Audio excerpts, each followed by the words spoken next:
techniques that 133 manuscript advises us to use in different types of bind. I have talked about the categorization of binding in the previous video, and today I would like to look at the techniques that the manuscript recommends to us in each category. And I will start with binding above and on the right. Binding above and on the right is the most common type of bind in 133.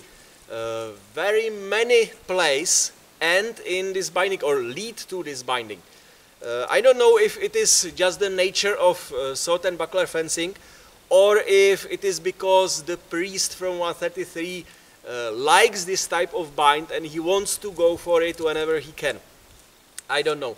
But binding above and on the right is the most frequent type of binding in 133. And in every situation when we find ourselves binding above and on the right, or we grab the binding above and on the right, we are told to do a rebind, relicatio. Rebind is an action that is not described in 133, but it is used very often. So we have many images of starting and ending positions of the rebind.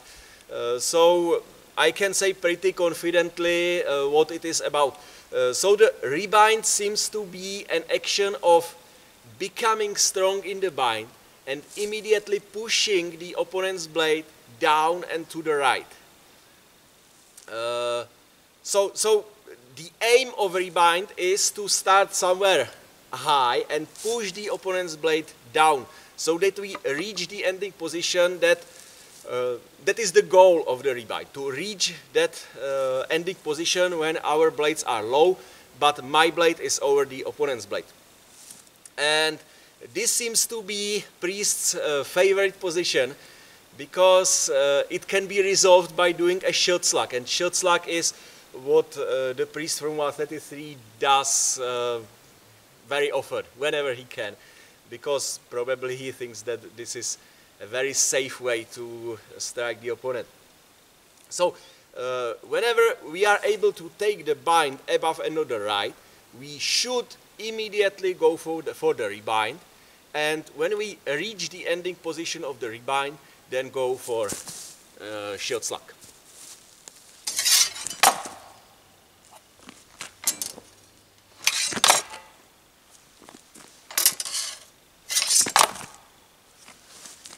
But the shield slack is not the only possibility that we are given, because I have already talked about shield slack in some of the previous 133 videos, and I have said that shield slack will work if the opponent holds his hands together. When he doesn't, the shield slack won't work. But 133 gives us different play to use when this happens. So if the opponent doesn't hold the hands together, so he has space between his hands, we should not go for the shield slack, but immediately strike between his hands, either with a cut, false edge cut maybe, or with a thrust, but immediately strike between his hands. So this is like when we reach the ending position and the opponent has hands together, we go for shield slack. If he doesn't, we go for strike between hands.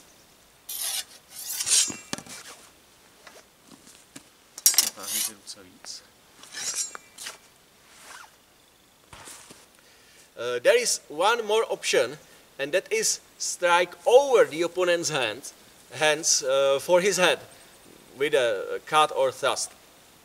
This is the option that the priest does not recommend to us, but he wants us, if we are on the receiving end of this action, he wants us that the opponent can do it. So it is something that the priest doesn't like, but he wants us to be able to defend against it. So to go immediately for the head is a possibility, but not a desirable thing to do according to the priest. Now binding on the opposite side, so it is below and on the left. This is the second most common type of binding in 133, and it makes sense because when the opponent takes the above right position, he forces me to go below left because, well, that's what he forces me to do. So if binding above and right is the most common, then of course binding below left is as common because it is the opposite side of the same thing. So what to do if I'm binding below and on the left? We are given three options. First is to go for the grapple, to wrap the opponent's hands and go for the grapple. Second option is to do a Durchtretten. And the third option is mutatio gladii. So let's start with the grapple. So if my opponent does a rebind only a little bit and then thrusts me, then it is the case for the grapple.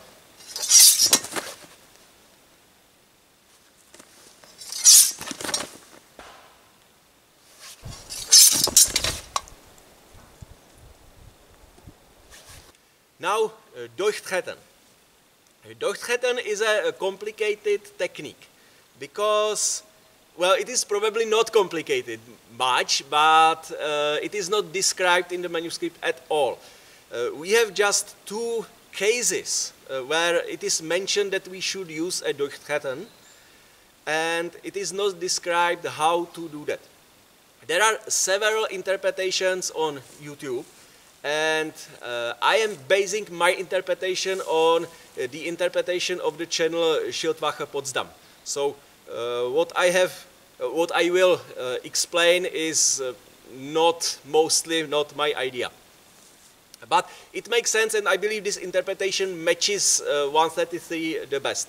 So the idea is that Durchtretten is based on this twist of the blade or of the wrist. Maybe from this side. So this thing go down and immediately up. Just mostly the motion of the wrist. This, in my opinion, is Durchtretten. And we are told to do it against the opponent's rebind. So if we are forced to the bottom left position because the opponent is doing the rebind. And I believe we will use it to yield under the pressure of the opponent and immediately attack him from the above. Durchtretten would be done if the opponent pushes a lot to the ground. So, yeah, for stichslack. So this would be Durchtretten.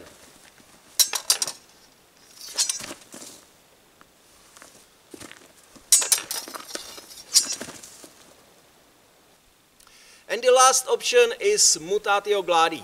And this is a special technique because it is used very often in 133. And well, I believe there is more to say about it. So I will explain it, my interpretation of mutatio gladii, just briefly here. And I will do one more video dedicated only to the mutatio gladii. So, mutatio gladii, in my interpretation, is just a simple switch like this. So, it is a little circle of the blade from this to this. Because I want to go from bottom up. That's all.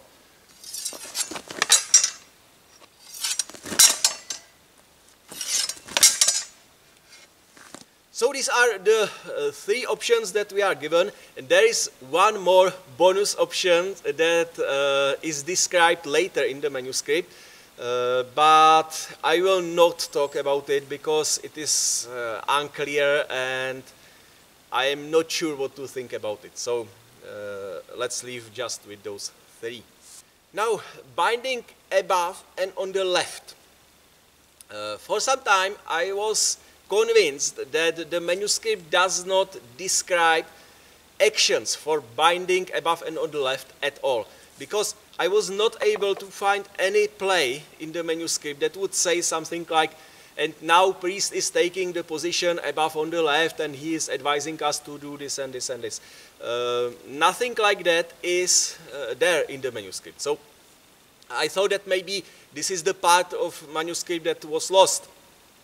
But then I realized that, in fact, the manuscript does talk about binding on the left side. And if we are binding on the left side and we have the initiative, it would be probably considered by the manuscript as binding above, because I have, in the previous video, I have already explained that having the initiative and binding above and being strong in the bind are all connected in 133. So I believe that the play that we want to look at is the first play of Schützen. I have already talked about Schützen. I have explained Schützen as a horizontal cut from the right side that is in this play.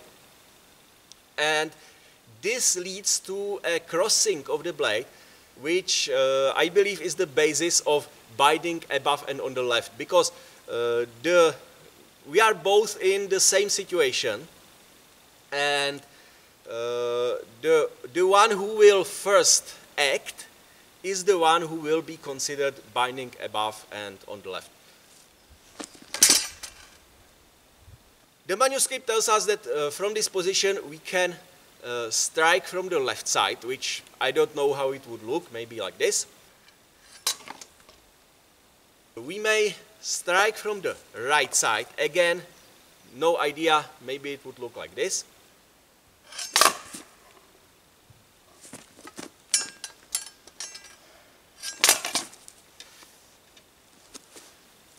Or we can do a Durchtretten. So we are again, this is the second place where we can find Durchtretten. And problem is that I have used Durchtretten in the first case. I have used it as a way to yield under the pressure of the opponent. But here I am binding above and I have the initiative. So there is no pressure from the opponent against me. And I don't have anything to yield to. So at this point, Durchtretten cannot be used for yielding. But still, I think that this motion is what the Durchtretten is about.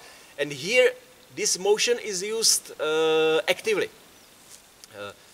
The first part, the first part of the motion is like pushing the opponent's blade down, and and it immediately goes forward. The important thing is that the first push is not, I'm not pushing the opponent down in the same way as in the rebind, because this would be bad, and I will get to that later. What I'm doing is just a small, like a flick of the blade that gives the impulse to the opponent, to the opponent's blade, so that I throw the blade to the side and immediately go forward. So this is how I believe the Durchtretten is used from binding above and on the left.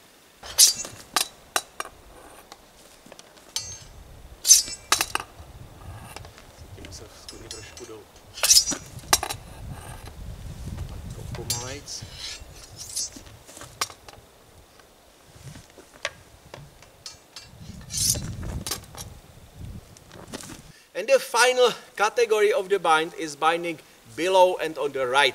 And this is again the receiving end of binding above and on the left. So this is like the opposite part of the previous category. And this is a complicated type, because I would expect that 133 would explain how to defend against that cut from the left or right or Durchtretten, but it does not. It explains how to defend against the push of the opponent. So if the opponent is pushing my blade down on my right side, what to do against it? But in the previous type of binding, we were not told to push the opponent's blade down. So it's kind of strange. But generally, if the opponent is pushing my blade down to my right, what I should do is a stichslack. So I should attack his hand, strike his hand with my shield, and go to a thrust under my arm.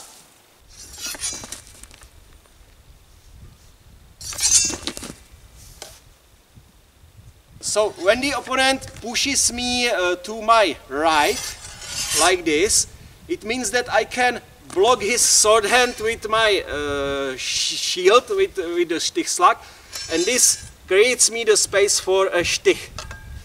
So this is the point of stichslack.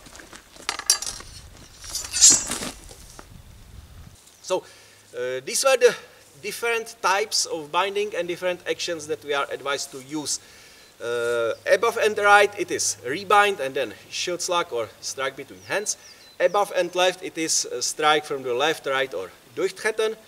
Below and left it is grapple, Durchtretten or mutatio gladii.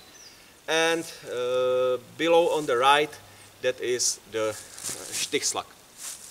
So all of the possibilities were explored, and I will look in the next video. I will look in detail at mutatio gladii.